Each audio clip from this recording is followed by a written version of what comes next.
الحمد لله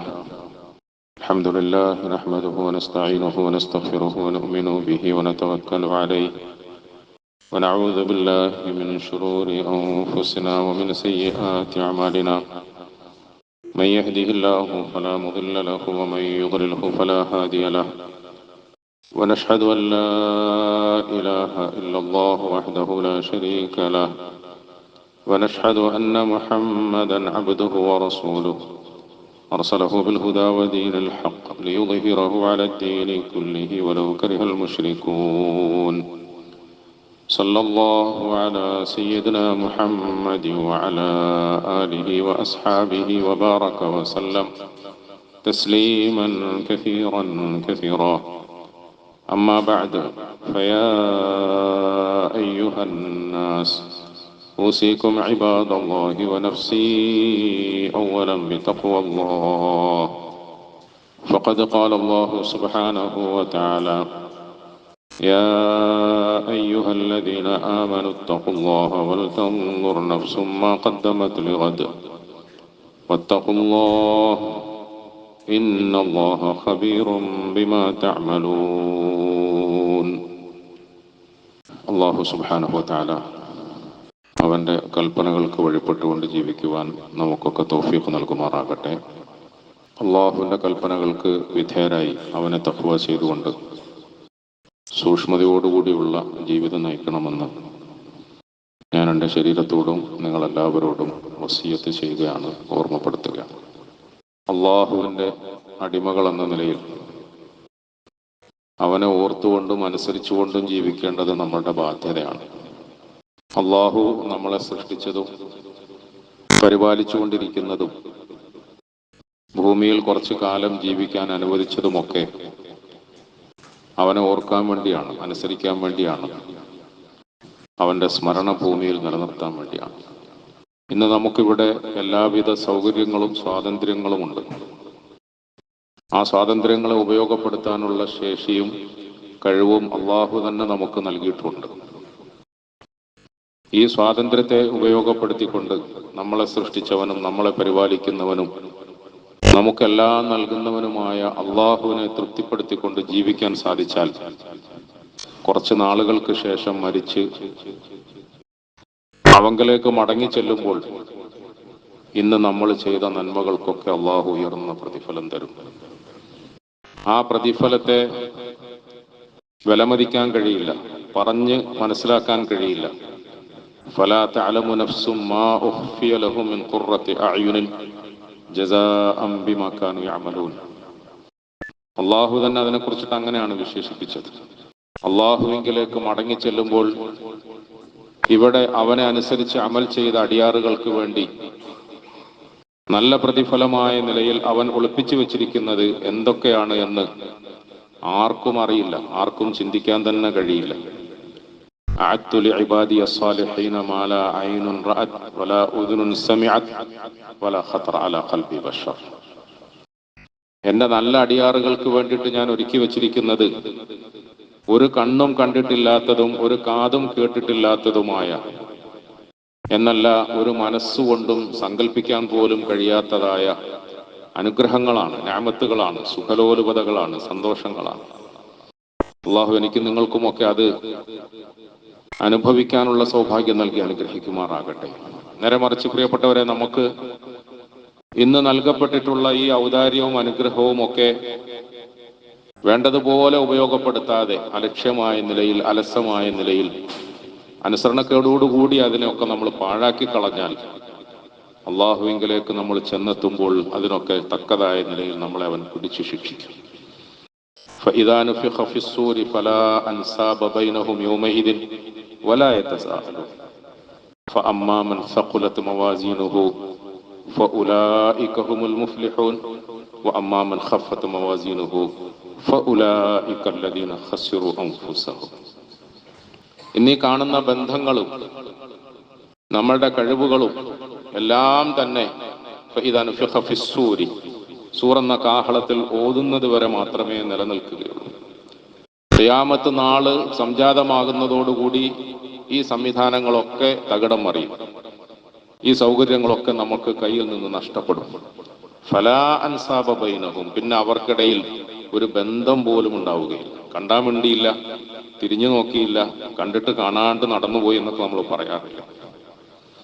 അത് നമ്മൾ തമ്മിൽ ഇടയ്ക്കിടെ പറയാറുള്ള പരാതിയാണെങ്കിൽ, യൗമ യഫിറുൽ മർഉ മിൻ അഖീഹി വ ഉമ്മിഹി വ അബീഹി വ സാഹിബതിഹി വ ബനി. സ്വന്തം ഉമ്മ, സ്വന്തം വാപ്പ, സ്വന്തം സഹോദരങ്ങൾ, സ്വന്തം ഭാര്യ, ഭർത്താവ്, അവരൊക്കെ തന്നെ കണ്ടിട്ട് മിണ്ടാതിരിക്കുന്നു എന്നല്ല, കാണുമ്പോൾ ഓടി രക്ഷപ്പെടാൻ ശ്രമിക്കുന്ന ഒരു ദിവസം. പരലോകത്തിന്റെ തുടക്കം മുതൽക്ക് അങ്ങനെയാണ്. ഖിയാമത്തിന്റെ ഊത്ത് വന്നു കഴിഞ്ഞാൽ മനുഷ്യർക്കിടയിലുള്ള ബന്ധത്തെ കുറിച്ചിട്ട് പടച്ചവൻ അങ്ങനെയാണ് നമ്മളെ പരിചയപ്പെടുത്തിയത്. ഖിയാമത്ത് എന്ന് പറഞ്ഞാൽ ഓരോ മനുഷ്യരുടെയും മരണം അവരവരുടെ ഖിയാമത്താണ്. ഇദാ മാതൽ ഇൻസാനു ഖാമത് ഖിയാമത്തുഹു എന്നാണ് പറയപ്പെടാറുള്ളത്. ഓരോ മനുഷ്യന്റെയും മരണം അവന്റെ വ്യക്തിപരമായ ഖിയാമത്താണ്. ആ മരണത്തോടുകൂടി നമ്മളൊക്കെ അനുഭവിക്കേണ്ടി വരുന്ന, നേരിൽ കാണേണ്ടി വരുന്ന സുമ്മ ലതറവുന്നഹ ഐനൽ യഖീൻ, സുമ്മ ലതറവുന്നഹ ഐനൽ യഖീൻ. ഇന്ന് നമ്മൾ പ്രസംഗിച്ച് കേൾക്കുന്ന ഈ സംഗതി അന്ന് നമ്മൾ നമ്മുടെ കണ്ണുകളെ കൊണ്ട് നേർക്ക് നേരെ കാണേണ്ടവരാണ്, കാണുക തന്നെ ചെയ്യും. അന്ന് നമ്മളുടെ നന്മയുടെ ത്രാസ് ഭാരമുള്ളതായാൽ ഫഉലൈക ഹുമുൽ മുഫ്ലിഹൂൻ, നമ്മളൊക്കെ വിജയികളായി. നന്മയുടെ ത്രാസ് ഭാരം കുറയുകയും തിന്മയുടെ ത്രാസിന് ഭാരം കൂടുകയും ചെയ്താൽ നമ്മൾ പരാജിതരായി. അതാണ് യഥാർത്ഥ പരാജയം. വമൻ യുതിഇല്ലാഹ വറസൂലഹു ഫഖദ് ഫാസ ഫൗസൻ അദീമാ വമൻ യഅസില്ലാഹ വറസൂലഹു ഫഖദ് ളല്ല ളലാലൻ ബഈദ. അല്ലാഹുവിനെയും അവന്റെ റസൂലിനെയും അനുസരിച്ചുകൊണ്ട് വിജയം വരിക്കാൻ അവിടെ ഒരാൾക്ക് സാധിച്ചാൽ അതാണ് യഥാർത്ഥ വിജയം. അതാണ് യഥാർത്ഥ വിജയം. ആ വിജയത്തിന് ശേഷം പിന്നെ പരാജയമില്ല. ആ മധുരത്തിന് ശേഷം പിന്നെ കയ്പില്ല. ആ സുഖത്തിന് ശേഷം പിന്നെ ദുഃഖമില്ല. ثم لا يموت فيها ولا يحيا ثم لا يموت فيها ولا يحيا. പിന്നെ അവിടെ ഒരു മരണമോ ഒരു ജീവിതമോ ഒന്നുമില്ല, തീർന്നു. അത് അന്തിമമാണ്, അവസാനത്തേതാണ്. ഖദ് അഫ്ലഹ മൻ തസക്കാ വദക്കറ സ്മ റബ്ബിഹി ഫസല്ല. അങ്ങനെ അന്തിമമായ നിലയിൽ അല്ലാഹുവിങ്കിൽ നിന്നും ഓരോ അടിയാറുകൾക്കും വേണ്ടി നിശ്ചയിക്കപ്പെടുന്ന ആ ദിവസത്തിൽ ആളുകളെ അളക്കുന്നത്, തൂക്കുന്നത്, പരിശോധിക്കുന്നത്, വിലമതിക്കുന്നത് ഖദ് അഫ്ലഹ മൻ തസക്കാ. ആത്മാർത്ഥമായ നിലയിൽ ആത്മപരിശുദ്ധി ആർജിക്കാൻ കഴിഞ്ഞ ആളുകളെ സംബന്ധിച്ചിടത്തോളം അവൻ തീർച്ചയായും വിജയിക്കുക തന്നെ ചെയ്തു എന്നാണ്. വിജയിക്കുക തന്നെ ചെയ്തു. ഖദ് അഫ്ലഹ മൻ സക്കാഹാ വഖദ് ഖാബ മൻ ദസ്സാഹാ. നമുക്ക് അല്ലാഹു തന്ന നമ്മളുടെ ആത്മാവ്, അതാണ് ജീവൻ, അതാണല്ലോ ഏറ്റവും വലിയ നിഅമത്ത്. ബാക്കിയുള്ള എല്ലാ നിഅമത്തുകൾക്കും ഇത് ബാധകമാണ്. അത് അല്ലാഹു നമ്മുടെ കയ്യിൽ അമാനത്തായ നിലയിൽ ഏൽപ്പിച്ചതാണ്. ഈ അമാനത്തായ നിലയിൽ ഏൽപ്പിച്ചത് അഴുക്കു പുരട്ടാതെ, കറപുരളാതെ, കാപട്യങ്ങളും കച്ചകളും ഒന്നും കലക്കാതെ തിരിച്ചങ്ങ് കൊടുക്കുക. ലളിതമായ ഭാഷയിൽ അങ്ങനെ നമുക്കതിന് അർത്ഥം വെക്കാൻ കഴിയും.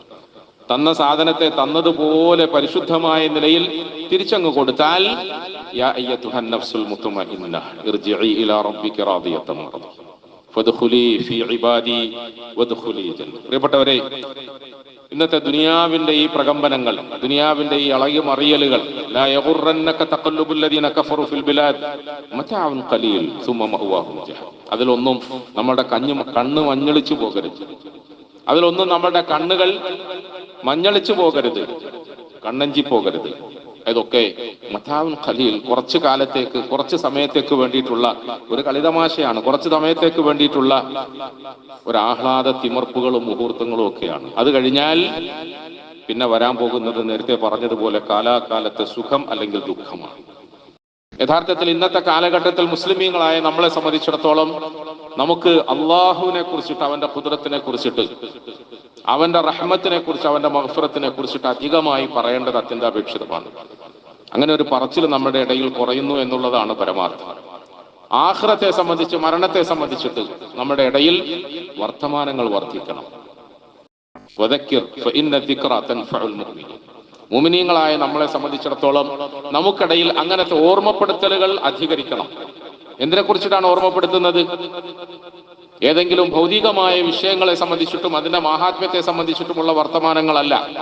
4 ഭാഗത്തു നിന്ന് നമ്മൾ നിരന്തരം കേട്ടുകൊണ്ടിരിക്കുന്നത് അതാണ്. നാല് ഭാഗത്തു നിന്നും നിരന്തരമായി നമ്മൾ കേട്ടുകൊണ്ടിരിക്കുന്നത്, കണ്ടുകൊണ്ടിരിക്കുന്നത് അതാണ്.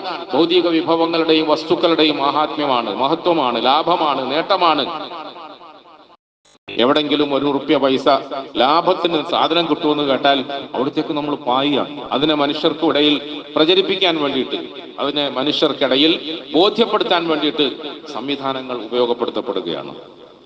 പ്രിയപ്പെട്ടവരെ, നേരെ മറിച്ച് നമുക്ക് മുസ്ലിമീങ്ങളായ നമ്മളെ സംബന്ധിച്ചിടത്തോളം നമ്മളുടെ ഖബർ ജീവിതത്തെ കുറിച്ചിട്ട്, ആഖിറ ജീവിതത്തെ കുറിച്ചിട്ട്, സ്വർഗ നരകങ്ങളെ കുറിച്ചിട്ട്, പരലോകത്തെ സംബന്ധിച്ചിട്ട് പറയുക എന്നത് വളരെ വിരളമായി മാത്രമേ നമുക്കിടയിൽ കേൾക്കാൻ കഴിയുന്നുള്ളൂ. പരലോകത്തെ സംബന്ധിച്ചിട്ട് പറയണം, മരണത്തെ സംബന്ധിച്ച് പറയണം, ആഖിറത്തെ സംബന്ധിച്ചിട്ട് പറയണം. നമ്മൾ പണ്ട് കാലങ്ങളിലൊക്കെ നാടൻ ഭാഷയിൽ വലിയ വികസനമൊന്നുമില്ലാത്ത കാലഘട്ടത്തിൽ പറഞ്ഞു കേട്ടിരുന്നത് പോലെ നമ്മൾ ഒറ്റയ്ക്ക് ഖബറിൽ കിടക്കണ്ടേ? ഖബറിന്റെ രണ്ട് ഭാഗത്തു നിന്നും നമ്മളുടെ വാരിയെല്ലുകൾ പരസ്പരം കോർക്കത്തക്ക നിലയിൽ ഖബർ ഞെരുക്കൂലേ? ആ ഖബറിൽ നമ്മൾ കെട്ടിത്താത്തപ്പെടുമ്പോൾ ഒറ്റയ്ക്ക് പോകേണ്ടി വരൂലേ? ഖബറിന്റെ ഉള്ളിൽ നമ്മളെ ഒറ്റയ്ക്ക് കിടത്തിയിട്ട് അതിന്റെ മീതെ കല്ലും മണ്ണും ഒക്കെ വാരിയിട്ട് മൂടി മീസാൻ കല്ലും തറപ്പിച്ചിട്ട് നമ്മുടെ ബന്ധുമിത്രാദികൾ നമ്മളെ ഒറ്റയ്ക്കാക്കിയിട്ട് തിരിച്ചു വരൂലേ? നമ്മളെ ഒറ്റയ്ക്കാക്കിയിട്ട് തിരിച്ചു വരുന്ന ഈ ബന്ധുമിത്രാദികൾ നമ്മളെ തിരിഞ്ഞു നോക്കുവോ? നമ്മളോട് പിന്നെ സഹതാപം കാണിക്കുവോ? അങ്ങനെ സഹതാപം കാണിക്കണമെന്ന് തോന്നിയാൽ അങ്ങനെ സാധിക്കുവോ? ഞാൻ ഒറ്റയ്ക്ക് ഖബറിൽ കിടക്കണ്ടേ? ഞാൻ ഒറ്റയ്ക്ക് ഖബറിൽ കിടക്കണ്ടേ? എന്റെ ഖബറിൽ ഞാൻ ഒറ്റയ്ക്കാണ്.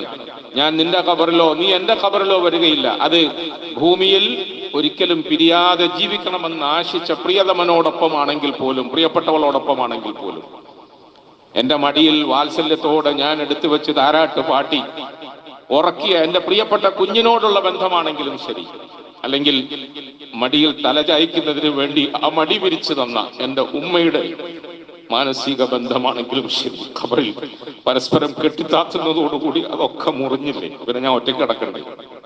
പ്രിയപ്പെട്ടവരെ, നമ്മൾ ഖബറിനെ കുറിച്ച് പറഞ്ഞു. ഉസ്മാൻ ബിൻ അഫ്ഫാൻ റളിയല്ലാഹു അൻഹു അവർ ഖബറിന്റെ പരിസരത്തൂടെ പോകുമ്പോൾ അദ്ദേഹം വാവിട്ട് കരയും. അദ്ദേഹത്തിന്റെ ദാടി, തിങ്ങി നിറഞ്ഞ ദാടി, അത് നനയത്തക്കവണ്ണം കരയും. ആളുകൾ ചോദിക്കും, നിങ്ങൾ സ്വർഗത്തെ കുറിച്ച് പറയുമ്പോഴും നരകത്തെ കുറിച്ച് പറയുമ്പോഴും കരയാത്തത്, ഖബറിനെ കുറിച്ച് കേൾക്കുമ്പോൾ എന്താ കരയുന്നത്? അദ്ദേഹം പറഞ്ഞു, സഹോദരങ്ങളെ, എന്റെ റസൂൽ സല്ലല്ലാഹു അലൈഹി വസല്ലം പറയുന്നത് ഞാൻ കേട്ടിട്ടുണ്ട്. ഖബർ എന്ന് പറഞ്ഞാൽ ആഖിറത്തിലേക്കുള്ള വീടുകളിൽ ആദ്യത്തെ വീടാണ്. ആഖിറത്തിന്റെ പടികളിൽ ആദ്യത്തെ പടിയാണ്. ഒരാൾ അവിടെ വിജയിച്ചാൽ അങ്ങോട്ട് എല്ലാ ഇടങ്ങളിലും വിജയിക്കും. ഒരാൾ അവിടെ പരാജയപ്പെട്ടാൽ അവിടുന്ന് അങ്ങോട്ട് എല്ലാ ഇടങ്ങളിലും പരാജയപ്പെടും. ആ ഒരു ബോധമുണ്ടായിരുന്നപ്പോൾ ഉസ്മാൻ ബിൻ അഫ്ഫാൻ റളിയല്ലാഹു അൻഹു അവர்கள் പടച്ചവനെ ഭയന്ന് ജീവിച്ചു. ഓരോ സഹാബാക്കളുടെ അവസ്ഥ ഇതാ. റസൂൽ സല്ലല്ലാഹു അലൈഹി വസല്ലം തങ്ങൾ അന്നത്തെ കാലഘട്ടത്തിൽ മരണപ്പെട്ട ഒരു സഹാബിയെ മറമാടുന്നതിന് വേണ്ടി ഖബർസ്ഥാനിൽ വന്നു. ഖബർസ്ഥാനിൽ വന്നപ്പോൾ ആളുകളൊക്കെ ഖബർസ്ഥാനിൽ ആ മയ്യത്ത് മറമാടാൻ വേണ്ടിയിട്ട് തയ്യാറെടുത്ത് നിൽക്കുകയാണ്. റസൂൽ സല്ലല്ലാഹു അലൈഹി വസല്ലം തങ്ങൾ വന്നു നോക്കുമ്പോൾ ഖബറിന്റെ പണി തീർന്നില്ല, കുറച്ച് സമയം ബാക്കിയുണ്ട്. ഖബറിന്റെ പണി തീർന്നില്ല, കുറച്ച് സമയം ബാക്കിയുണ്ട്. റസൂലുള്ളാഹി സ്വല്ലല്ലാഹു അലൈഹി വസല്ലമ തങ്ങൾ ഇങ്ങനെ കുത്തിയിരുന്നു കൊണ്ട് എന്തോ ചിന്താകുലനായി. അല്പനേരത്തിന് ശേഷം നബി തങ്ങൾ സഹാബാക്കളെ വിളിച്ചിട്ട് പറഞ്ഞു, സഹാബാക്കളെ, നമ്മളിപ്പോ എവിടെ നിൽക്കുന്നത്? നമ്മൾ എന്തിനാ വന്നത്? നമ്മൾ നമ്മുടെ ഒരു കൂട്ടുകാരനെ പരലോകത്തേക്ക് യാത്രയാക്കാൻ വേണ്ടി വന്നതാണ്. അവന് വേണ്ടി പരലോകത്തിന്റെ ആദ്യ ഭവനം പണിത് തീരാൻ വേണ്ടി നമ്മൾ കാത്തുക്കാണ്. നമ്മൾ ജീവിച്ചിരുന്നപ്പോൾ നമ്മുടെ സുഹൃത്തുക്കളുടെ വീടുകൂടലിന് പോയിട്ടുണ്ട്, പാലുകാച്ചിന് പോയിട്ടുണ്ട്, കല്യാണങ്ങൾക്ക് പോയിട്ടുണ്ട്. അങ്ങനത്തെ ഒരുപാട് സുഖത്തിന്റെയും സന്തോഷത്തിന്റെയും ദുഃഖത്തിന്റെയും സാഹചര്യത്തിൽ അവരോടൊപ്പം നമ്മൾ ചേർന്നിട്ടുണ്ട്. ഇന്ന് എന്നേക്കുമായി നമ്മുടെ ഈ പ്രിയപ്പെട്ട സഹോദരനെ നമ്മൾ യാത്രയാക്കാൻ പോവാണ്. റസൂലുള്ളാഹി സ്വല്ലല്ലാഹു അലൈഹി വസല്ലമ തങ്ങൾ പറഞ്ഞു, ഖബർ എന്ന് പറഞ്ഞാൽ അമലുകളുടെ പെട്ടിയാണ് സഹാബാക്കളെ. ഖബർ എന്ന് പറഞ്ഞാൽ അമലുകളുടെ പെട്ടിയാണ്. നമ്മളുടെ സമ്പാദ്യത്തെ സൂക്ഷിച്ചു വെക്കാൻ വേണ്ടിയിട്ട് ഉപയോഗപ്പെടുത്താറുള്ള ഒരു സാധനമാണ് പെട്ടി എന്ന് പറയും. ഇതുപോലെ നമ്മൾ നമ്മളുടെ നന്മയായ അമലുകളെ മുൻകൂട്ടിയിട്ട് അയക്കുമ്പോൾ അത് ശേഖരിച്ചു വെക്കുന്ന സ്ഥലമാണ് ഖബർ എന്ന് പറയുന്നത്.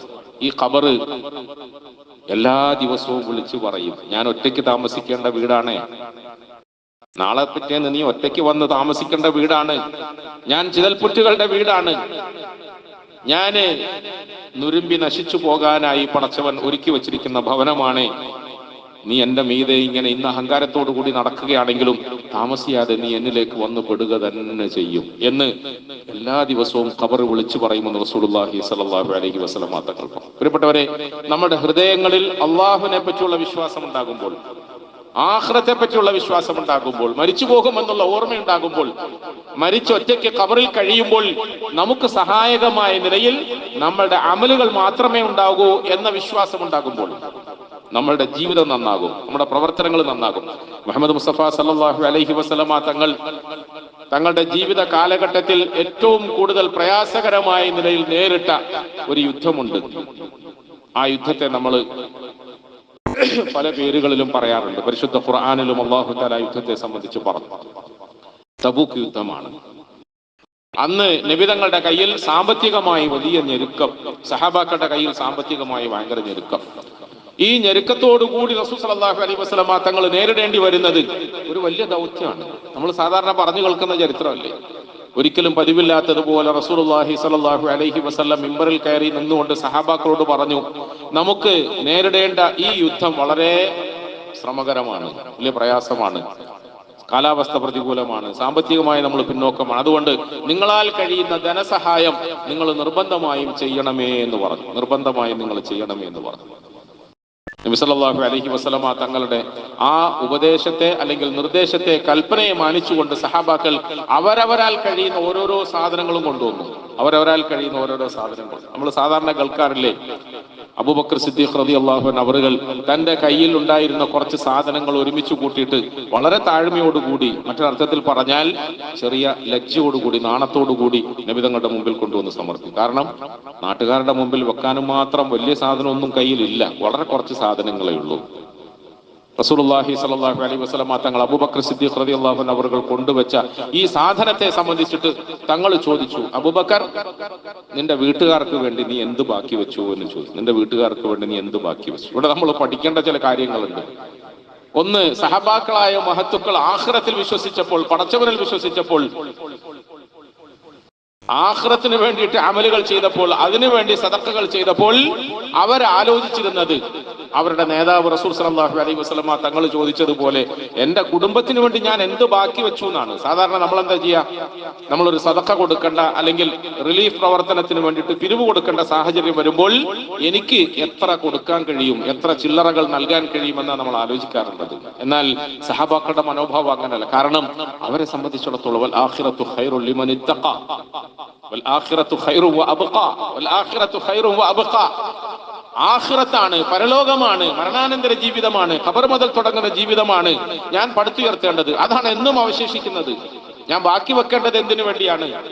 ഞാൻ സമ്പാദിക്കേണ്ടത് എന്തിനു വേണ്ടിയാണ്? ഞാൻ ആഖിറത്തിന് വേണ്ടിയാണ് സമ്പാദിക്കേണ്ടത്. നബി തങ്ങൾ ചോദിച്ചു, അബൂബക്കർ, നീ നിന്റെ കുടുംബത്തിന് വേണ്ടി എന്ത് ബാക്കി വെച്ചു? ഭാര്യ മക്കൾക്ക് വേണ്ടി നീ എന്ത് ബാക്കി വെച്ചു? അദ്ദേഹം പറഞ്ഞു, യാ റസൂലല്ലാഹ്, ഞാൻ അള്ളാഹുവിനെയും അവന്റെ റസൂലിനെയും ബാക്കി വെച്ചു. അള്ളാഹുവിനെയും അവന്റെ റസൂലിനെയും ബാക്കി വെച്ചു. അടുത്ത നേരം വിശന്ന് കരയുന്ന കുഞ്ഞുങ്ങൾ എന്തെങ്കിലും അന്നത്തിന് ചോദിച്ചാൽ അവർക്ക് കൊടുക്കാനുള്ള ഒരു അരി ഞാൻ ബാക്കി വെച്ചു എന്ന് പറയാൻ അബൂബക്കർ സിദ്ദീഖ് റളിയല്ലാഹു അൻഹു അവർക്ക് മനസ്സ് വന്നില്ല. അങ്ങനെയൊന്നും ബാക്കി വെച്ചില്ല. അങ്ങനെ വെക്കണ്ടേ? ശരിക്കും ഭാര്യയും മക്കളും കൊച്ചുമക്കളും ഒക്കെ ഉള്ള ആളല്ലേ?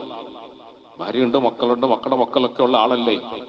അടുത്ത ഒരു നേരത്തേക്ക് കഞ്ഞി വെച്ച് കുടിക്കാനുള്ള അരിയെങ്കിലും ഗോതമ്പെങ്കിലും അവർക്ക് വേണ്ടി ബാക്കി വെക്കണ്ടേ? ഒന്നും ബാക്കി വെച്ചില്ല. പൂർണ്ണമായി ഞാൻ ഇങ്ങനെ കൊണ്ടുവന്നു. ഉമർ ബിൻ ഖത്താബ് റളിയല്ലാഹു അൻഹു അവர்கள் തൊട്ടടിയിൽ രണ്ടാമനായി നിൽക്കുക. അദ്ദേഹം കുറച്ച് സാധനങ്ങൾ കൊണ്ടുവന്നു.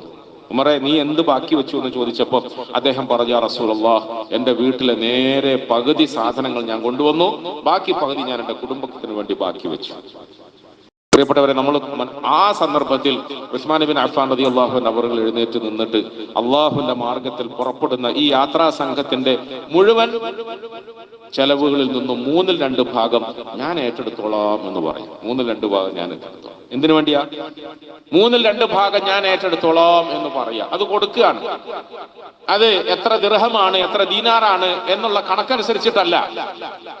പ്രിയപ്പെട്ടവരെ, ഞാൻ നിങ്ങൾ മനസ്സിലാക്കേണ്ടത്, ഇവിടെ ഒരു പ്രളയമുണ്ടായി. ആ പ്രളയത്തിൽ മുസ്ലിം സമുദായം അവരുടെ അകമഴിഞ്ഞ സഹകരണങ്ങൾ പ്രദർശിപ്പിക്കാൻ ശ്രമിച്ചപ്പോൾ ആളുകൾക്ക് അന്തം വിടാനാണ്, വിശ്വസിക്കാൻ കഴിയുന്നില്ല. എങ്ങനെയായി മുസ്ലിങ്ങൾ കൊടുക്കുന്നത്? മുസ്ലിമീങ്ങൾ കള്ളപ്പണം വെളുപ്പിക്കാൻ നോക്കുകയാണ്. മുസ്ലിമീങ്ങൾ തട്ടിപ്പും തരികടയും ന്യായീകരിക്കാൻ വേണ്ടിയിട്ട് പണം കൊടുക്കുകയാണ്. ശരിയാ, കാരണം അള്ളാഹുൽ വിശ്വാസമില്ലാത്ത ആളുകളെ സംബന്ധിച്ചിടത്തോളം, ആഖിറത്തിൽ വിശ്വാസമില്ലാത്ത ആളുകളെ സംബന്ധിച്ചിടത്തോളം അവന്റെ പ്രീതിയും പൊരുത്തവും നേടിയെടുക്കുന്നതിന് വേണ്ടി ഫോട്ടോക്ക് പോസ്റ്റ് ചെയ്യാൻ വേണ്ടിയിട്ടല്ല, പത്രത്തിൽ പരസ്യം വരാൻ വേണ്ടിയിട്ടല്ല, എന്റെ ഏതെങ്കിലും ഒരു ഉൽപ്പന്നത്തെ വിറ്റഴിക്കുന്നതിന് വേണ്ടിയിട്ട് പരസ്യം പിടിച്ചു പറ്റാൻ വേണ്ടിയിട്ടൊന്നുമല്ല, പടച്ചവന്റെ പൊരുത്തത്തിന് വേണ്ടിയിട്ടാണ്. എന്താ കൊടുക്കുന്നത്? എന്തു കൊടുക്കുന്നു എന്നല്ല, മുസ്ലിം ഉമ്മത്തിന്റെ ഉള്ളിൽ ഒരു വിശ്വാസമുണ്ട്.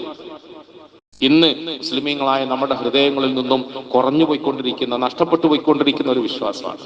അതുകൊണ്ട് നമ്മളെ സംബന്ധിച്ചിടത്തോളം കോടികൾ കൊടുക്കുക എന്ന് പറഞ്ഞാൽ അത്ഭുതമൊന്നുമല്ല, കോടികൾ കൊടുക്കുക എന്ന് പറഞ്ഞാൽ അത്ഭുതമൊന്നുമല്ല. പ്രിയപ്പെട്ടവരെ, എന്തുകൊണ്ടാണ് അപ്രകാരം നമുക്ക് കൊടുക്കാൻ കഴിയുന്നത്?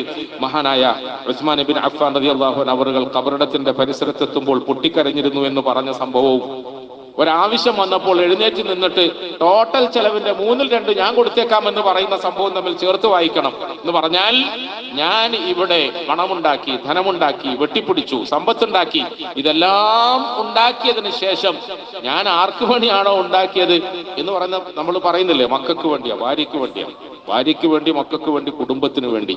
വിദേശത്ത് പോയി പണിയെടുത്ത് കിഡ്നി നഷ്ടപ്പെട്ട് ഹൃദയം ഫെയിലിയറായി നാട്ടിലേക്ക് തിരിച്ചു വന്ന് എന്തുണ്ടാക്കി? ഒരു വീടുണ്ടാക്കി, മക്കളെ കെട്ടിച്ചു, മക്കൾക്ക് സഞ്ചരിക്കാനും വിദ്യാഭ്യാസം നടത്താനും ഒക്കെ സംവിധാനങ്ങൾ കൊടുത്തു. ഞാനിപ്പം ജുമാക്ക് വരുന്നതിന് മുമ്പ് ദുഃഖങ്ങൾ പലരും, ഞാൻ എപ്പോഴും പറയാറുണ്ടല്ലോ, പലതും കേട്ട കൂട്ടത്തിൽ ഒരു വാപ്പയുടെ കരച്ചിൽ കേട്ടിട്ടാണ് വരുന്നത്.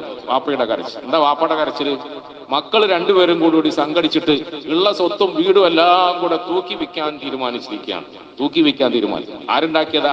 മക്കളുണ്ടാക്കിയതല്ല, വാപ്പ ഉണ്ടാക്കിയതാ. ഞാന് എന്റെ മരണശേഷം മാത്രമേ അവർക്ക് കൊടുക്കൂ എന്ന് എഴുതി വെച്ചിട്ടുണ്ട്. പക്ഷേ രണ്ടുപേരും ഒറ്റക്കെട്ടായിട്ട് എന്നെ നിർബന്ധിക്കുമ്പോൾ എനിക്ക് നിവൃത്തിയില്ല, ഞാൻ ഒപ്പിട്ട് കൊടുക്കേണ്ടി വരും. ആ മനുഷ്യൻ വാവിട്ട് കരയാ, ആ മനുഷ്യൻ വാവിട്ട് കരയാ. പ്രിയപ്പെട്ടവരെ, മുസ്ലിമീങ്ങളായ നമ്മളെ സംബന്ധിച്ചിടത്തോളം നമുക്ക് ഈ കാണുന്ന പകട്ടുകളുടെ അപ്പുറത്ത് ഒരു പടച്ചവനുണ്ടെന്നുള്ള വിശ്വാസം വേണം. അതിന്റെ അപ്പുറത്ത് ഒരു പരലോകമുണ്ടെന്നുള്ള വിശ്വാസം വേണം. നമ്മൾ ആർക്ക് വേണ്ടിയാണോ ഉണ്ടാക്കിയത്, ആർക്ക് വേണ്ടിയാണോ സമ്പാദിച്ചത്, ആരെ പോറ്റാൻ വേണ്ടി, ആരുടെ സന്തോഷത്തിന് വേണ്ടിയാണോ നമ്മൾ അറബി നാട്ടിൽ പണിയെടുത്തിട്ട് കിഡ്നിയും മറ്റുമൊക്കെ നഷ്ടപ്പെടുത്തി നാട്ടിൽ വന്നത്, ഇപ്പം ആ പാവപ്പെട്ട വാപ്പാനെ ഒന്ന് കുടിയൊഴിപ്പിച്ചിട്ട് ആ സ്വത്തുക്കൾ വിറ്റിട്ട് ഞങ്ങൾ ബിസിനസ് ചെയ്യാൻ പോവാം, ഇൻവെസ്റ്റ്മെന്റ് ചെയ്യാൻ പോവാം. ഇത്തരം ആളുകളോട് ചിലപ്പോൾ നമുക്ക് പകയാണ് തോന്നുക, പരിഹാസമാണ് തോന്നുക. അരികിലെങ്ങാനുമുണ്ടെങ്കിൽ അങ്ങനത്തെ മക്കളുടെ മുഖത്ത് ആഞ്ഞടിക്കാനാണ് നമ്മുടെ മനസ്സ് വന്നിരിക്കുന്നത്. എന്താ കാരണമെന്നറിയോ? മുസ്ലിമീങ്ങളായ നമ്മളെ സംബന്ധിച്ചിടത്തോളം നമുക്ക് പരലോകത്തിൽ വിശ്വാസമില്ലാതായി പോയതുകൊണ്ടാണ്, പടച്ചവനിൽ വിശ്വാസമില്ലാതായി പോയതുകൊണ്ടാണ്, മരണത്തെക്കുറിച്ചിട്ടുള്ള ഓർമ്മ നഷ്ടപ്പെട്ടു പോയതുകൊണ്ടാണ്. ആ ഓർമ്മ മാതാപിതാക്കൾക്ക് നഷ്ടപ്പെട്ടുകൊണ്ട് ദുനിയാവ് മൊത്തം വെട്ടിപ്പിടിച്ച് ഈ മക്കളെ സൂചിപ്പിക്കാൻ വേണ്ടിയിട്ട് ശ്രമിച്ചപ്പോൾ കുറച്ചു കാലം കഴിഞ്ഞപ്പോൾ മാതാപിതാക്കൾ എന്ന് പറയുന്ന ആളുകൾ റിട്ടയർഡായി, മക്കള് ആളുകളായി മാറി. ഇന്ന് മക്കൾ നമ്മുടെ തലയിൽ കയറി അരക്കുകയാണ്. ഉസ്മാൻ ഇബ്നു അഫ്ഫാൻ റളിയല്ലാഹു അൻഹു അവറുകൾ എന്തുകൊണ്ടാണ് 2/3 ഞാൻ കൊടുത്തേക്കാന്ന് പറഞ്ഞത്? അബൂബക്കർ സിദ്ദീഖ് റളിയല്ലാഹു അൻഹു അവറുകൾ മക്കൾക്കും ഭാര്യയ്ക്കും വേണ്ടി ഒരു തരി അരി പോലും ബാക്കി വെക്കാതെ മുഴുവനും കൊണ്ട് സമർപ്പിച്ചത് എന്തുകൊണ്ടാണ്? ഞാൻ കൊടുത്തതേ ബാക്കിയുണ്ടാവൂ, ഞാൻ കൊടുത്തതേ എനിക്ക് ഉപകാരപ്പെടൂ, ഞാൻ കൊടുത്തതേ എന്റെ പടച്ചവന്റെ സന്നിധാനത്തിൽ എനിക്ക് വേണ്ടിയിട്ട് സമ്പാദ്യമായി ബാക്കിയാകൂ എന്ന ഉറച്ചൊരു വിശ്വാസം. ആ വിശ്വാസം വരുമ്പോൾ പ്രിയപ്പെട്ടവരെ, നമുക്ക് കൊടുക്കാൻ ഒരു മടിയുമില്ല. കൊടുക്കുന്ന കാര്യത്തിൽ ഒരു ഉദാഹരണം ഞാൻ പറഞ്ഞത് മാത്രമേ ഉള്ളൂ. യൂറോപ്യൻ രാജ്യത്ത് റിപ്പോർട്ട് ചെയ്യപ്പെട്ട ഒരു സംഭവമുണ്ട്. പാവപ്പെട്ട കേരളീയൻ വലിയ പ്രതീക്ഷയോടുകൂടി വിസ തരപ്പെടുത്തിയിട്ട് വെസ്റ്റേൺ കൺട്രിയിൽ ഒരു വലിയ ഫാക്ടറിയിൽ ജോലിക്ക് പോയി. 3 കേരളീയരാണ് പോയത്. 3 കേരളീയർ വെസ്റ്റേൺ കൺട്രിയിൽ, ഞാൻ കൺട്രിയുടെ പേരും കമ്പനിയുടെ പേരും ഒന്നും പറയൂല, ഖുത്ബയാണല്ലോ, പ്രസംഗത്തിൽ ചില വിഷയങ്ങൾ മനസ്സിലാക്കാൻ വേണ്ടി മാത്രം പറയുന്നു എന്നുള്ളൂ. 3 പേരും ഒന്നിച്ച് ജോലി കയറി. ഏതാ ഫാക്ടറി എന്ന് വെച്ചാൽ അറവുശാലയാണ്. അറവുശാല എന്ന് പറഞ്ഞാൽ എന്താ?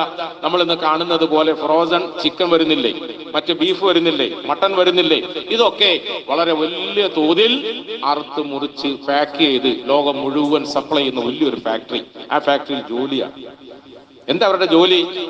സാധാരണ പോലെ നമ്മുടെ നാട്ടിൽ 1ഉം 2ഉം 10ഉം 100ഉം 1000ഉം ഒന്നും മൃഗങ്ങളെ അറുത്താ പോരാലോ, ആയിരക്കണക്കിന് മൃഗങ്ങളെ അറക്കേണ്ടതുകൊണ്ട് മിഷന്റെ സംവിധാനത്തോടു കൂടിയാണ്. ഒരു ബെൽറ്റിലേക്ക് ഒരു മൃഗത്തെ ഇങ്ങനെ എണീപ്പിച്ചു നിർത്തും. ഒരു പോത്തിനെയോ കാളയോ മറ്റോ ഒരു ബെൽറ്റിൽ, നമ്മൾ എയർപോർട്ടിലൊക്കെ കാണുന്നത് പോലെയുള്ള മിഷനിൽ അതിന്റെ ബെൽറ്റിൽ കയറ്റി നിർത്തും.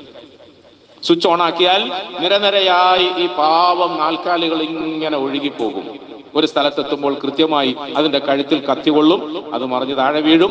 പിന്നീട് അത് കൃത്യമായ നിലയിലുള്ള പ്രോസസ്സുകളുടെ പര്യാവസാനത്തിൽ പാക്കറ്റ് ആക്കിയിട്ട് പുറത്തേക്ക് വരും. ഞാൻ കൂടുതൽ വിശദീകരിക്കുന്നില്ല. ഇതാണ് സംവിധാനം. ഇതിന്റെ കരയിൽ നിന്ന് പണിയെടുക്കാൻ വേണ്ടിയിട്ട് പാവം കേരളീയരായ 3 ചെറുപ്പക്കാർ അവിടെ എത്തി. അവർ എടുത്തുകൊണ്ടിരിക്കുന്നതിനിടയിൽ ഒരു പ്രാവശ്യം പരിസരത്ത് നിൽക്കുന്ന പണിക്കാരനായ ഒരു കേരളീയന്റെ കാലുവഴുതി കൈവഴുതി അറിയാതെ ആ ബെൽറ്റിൽ അവൻ കുടുങ്ങിപ്പോയി. ആ ബെൽറ്റിൽ അവൻ വീണുപോയി. എപ്രകാരം അവന്റെ മുമ്പിലൂടെ ആടും പോത്തും കാളയും മറ്റുമൊക്കെ ഇങ്ങനെ ഒഴുകിപ്പോയി ഒരു സ്ഥലത്തെത്തി. അതിന്റെ പ്രോസസ്സ് പ്രകാരം ഇങ്ങനെ അറുത്ത് മുറിച്ച് അതിന്റെ ഉള്ളിലേക്ക് പാക്കറ്റ് ആക്കുന്നു. അതിങ്ങനെ 2 ബാക്കിയുള്ള സഹോദരങ്ങൾ കാണുക.